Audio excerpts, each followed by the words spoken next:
पितृदोष, कुंडली में पितृदोष कैसे बनता है और अगर कुंडली में पितृदोष है तो क्या क्या समस्याएं खड़ी करता है। वैवाहिक जीवन, आर्थिक समस्या, पारिवारिक कलह और संतान में देरी, यह सारा का सारा पितृदोष से संबंधित होता है। दोस्तों, अगर आपकी कुंडली में भी अगर पितृदोष है तो कहीं ना कहीं इन चीजों का सामना आपको करना पड़ेगा या आप कर रहे होंगे। पितृदोष जीवन में सफलताओं को एकदम से ब्रेक लगा देता है। मान के चलिए आप बहुत ही तेजी के साथ पर ऊंचाई पर जा रहे हैं, आप अपने हर एक काम के में कामयाब होते जा रहे हैं, लेकिन जब पितृदोष की महादशा या अंतर्दशा उस ग्रह से आकर टकराएगा तो उस समय आपके हर एक कार्य में रुकावट खड़ी कर देगा। उसी को हम पितृदोष कहते हैं।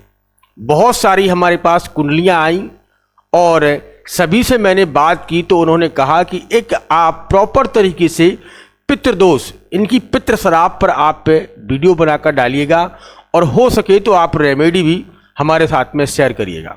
तो दोस्तों, अगर आप हमारे परमानेंट व्यूअर हैं या हमारे साथ जुड़े रहते हैं तो इस वीडियो को अंत तक जरूर देखिएगा। अगर आपके वैवाहिक में कोई समस्या आ रही है, ग्रह कलेश बना हुआ है या संतान पक्ष में या संतान होने में देरी हो रही है या मानसिक तनाव अधिक से अधिक आपका बढ़ रहा है या घर में किसी की अचानक मृत्यु का घटित होना, यह भी कहीं ना कहीं पितृदोष से जोड़कर देखा जाता है। तो दोस्तों, एक एक करके हम ग्रह कुंडली के हिसाब से आपको बताने की कोशिश करेंगे कि पितृदोष किस ग्रह के एक साथ मिलन से बनता है और पितृदोष का सबसे बड़ा कारण कौन सा ग्रह होता है और इसके लिए हमें क्या उपाय करना चाहिए, कौन सी रेमेडी करने से पितृदोष की समाप्ति होती है। तो आइए जानते हैं। आपके लगन चार्ट को आप अपने सामने रख लीजिएगा और आपकी कुंडली में देखिएगा। मैं जैसा बताऊंगा उस हिसाब से अगर आपकी कुंडली में भी ग्रह बैठे हुए हैं तो आप भी मानिएगा कि कहीं ना कहीं आप भी पितृदोष से ग्रसित हैं। तो जानने से पहले मैं अपना इंट्रोडक्शन दे दूं। मैं हूं पंडित आर के पाठक और आप देख रहे हैं अपना ही यूट्यूब चैनल आलिस बेल राशिफल। दोस्तों, आप लोगों का बहुत बहुत प्यार मिल रहा है, इसके लिए दिल से धन्यवाद। तो चलो शुरुआत करते हैं। देखिए, कुंडली में आपकी कोई भी लगन हो, कोई भी लगन का नक्षत्र हो, ये मेष से मीन राशि के लिए सभी राशियों के लिए है। आपकी चाहे मेष राशि हो, वृषभ हो, कर्क हो, तुला हो, सिंह हो, कन्या हो, मीन हो, कोई भी हो, मैं कह रहा हूं एक से कोई भी राशि हो, 12 तक के बीच में राशि है तो उसके लिए मैंने यह वीडियो बना रहा हूं।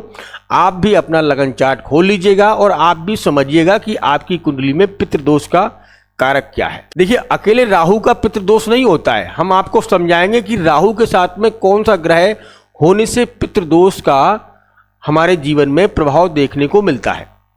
तो राहु अगर आपके लगन में हो, राहु आपका सुख भाव में यानी 4th हाउस में बैठे हो, राहु आपके 7म भाव में यानी कि पत्नी के भाव में बैठे हो, राहु आपके 8म हाउस में आयु के भाव में बैठे हो, राहु आपके 9म भाव यानी कि भाग्य भाव में बैठे हो या राहु आपके 10म भाव यानी कि कर्म क्षेत्र में, ये जगह पर अगर राहु बैठा है, उसके साथ में अगर यहीं पर मानकर चलिए शनि विराजमान हो जाते हैं, राहु शनि यहां विराजमान हो गए, राहु के शनि साथ में हो गया तो इसे पिशाच योग कहते हैं और यह पिशाच योग पितृदोष से ही मिलके बनता है।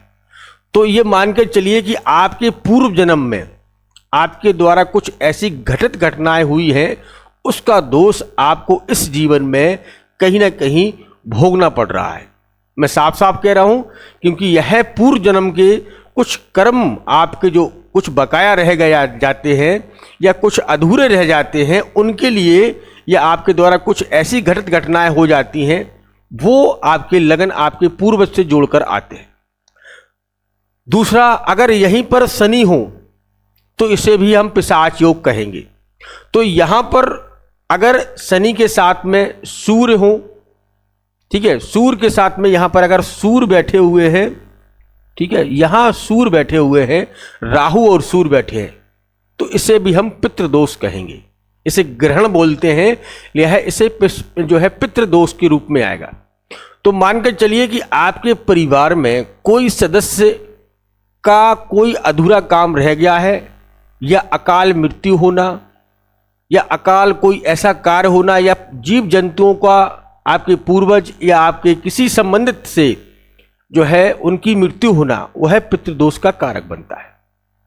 अब यहीं पर मानकर चलिए सूर्य यहां पर भी बैठे हो और जो है शनि बैठे हो, सूर्य या शनि में से कोई बैठे हो राहु के साथ में, तो इसे भी हम पितृदोष कहेंगे कुंडली के 7वें भाव में।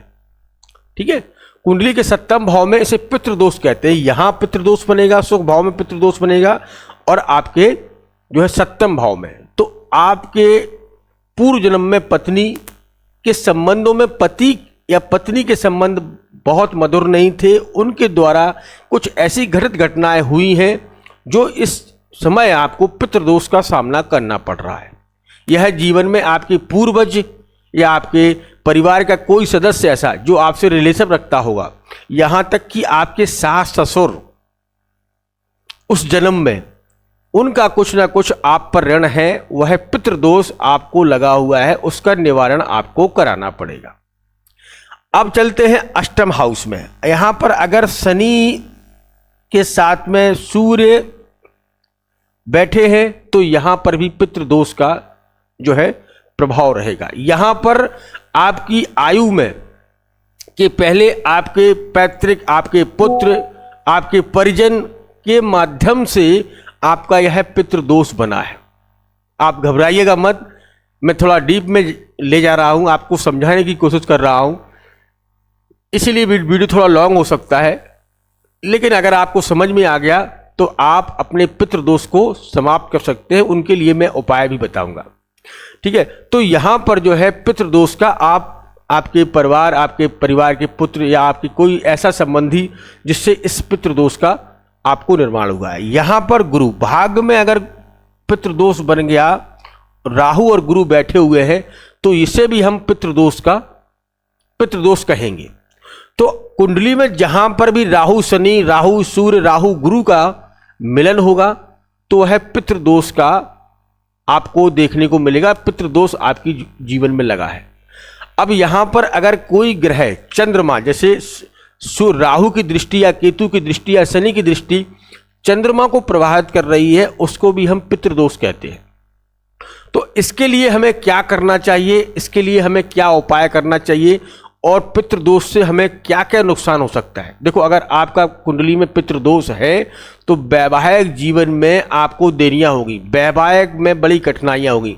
अगर वैवाहिक हो भी गया और पितृदोष का आपने निवारण नहीं करवाया तो पति पत्नी के संबंधों में ग्रह कलेश बना ही रहेगा, या संतान में देरी रहेगी, या साथ में आपको आर्थिक तंगी का सामना करना पड़ेगा, बने बनाए काम बिगड़ जाएंगे।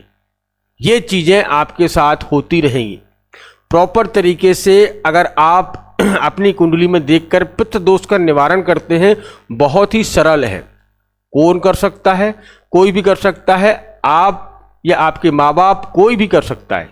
इस उपाय को आप कर सकते हैं। आपके पितृ, आपके दादा दादी, नाना नानी, मामा मामी, चाचा चाची, कोई आपत्ति घटना घटित हो गई है और उनका निवारण नहीं किया गया है, तो उनके लिए आप उपाय कर सकते हैं। और उपाय बड़ा ही सरल है, बड़ा ही साधारण उपाय मैं बताता हूं, इसे कोई भी कर सकता है।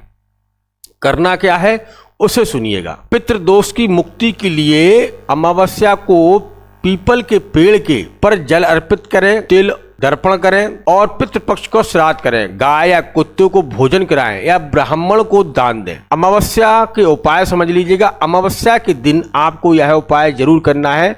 अमावस्या को, प्रत्येक अमावस्या को सुबह जल्दी उठकर स्नान करें और पीपल के वृक्ष पर के जड़ पर दक्षिण दिशा की ओर मुख करके अपने पूर्व जनों का नाम लेकर काले तिल मिलाकर दर्पण करें, भोजन दान करें। अमावस्या के दिन पितरों को, निर्मित ब्राह्मणों को भोजन कराएं और उन्हें वस्त्र धन दान आप दे सकते हैं। जीव सेवा, अगर आप पितृपक्ष की अमावस्या को गाय को रोटी खिलाएं, कुत्ते को उर्द की रोटी खिलाइएगा और कौओं को भोजन कराएं, यह पितृदोष से आपको जो है छुटकारा मिलेगा।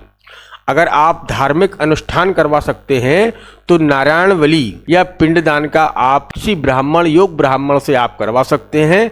इससे आपके पितरों को बहुत ही, आपको पितरों की जो पितृदोष आपको लगा है उससे छुटकारा मिलेगा। या आप दक्षिण दिशा की ओर अपने घर में अपने पितरों की फोटो को लगाकर उनसे आशीर्वाद ले सकते हैं और अमावस्या के दिन यह उपाय आप कर सकते हैं। सावधानी, पितरों का अपमान ना करें। अगर आपके घर में कोई बड़े बुजुर्ग हैं तो उनका अपमान ना करें और उनसे हरदम आशीर्वाद की कामना करें। अगर वैवाहिक जीवन में समस्या आ रही है, विवाह नहीं हो रहा है, तो आप यह उपाय कर सकते हैं। बहुत जल्द ही आपको विवाह जैसी समस्याओं से छुटकारा मिलेगा और आपके जीवन में बहुत कुछ प्राप्त होगा। तो दोस्तों, ये जानकारी कैसी लगी मुझे कमेंट बॉक्स में लिखकर बताना, और जो आपके सहयोगी दल हैं जिनके घर में समस्या है उनको भी आप ये शेयर कर सकते हैं। तो मिलते हैं बहुत जल्दी, तब तक आप अपना ख्याल रखें, सुरक्षित रहें। धन्यवाद। जय श्री राम।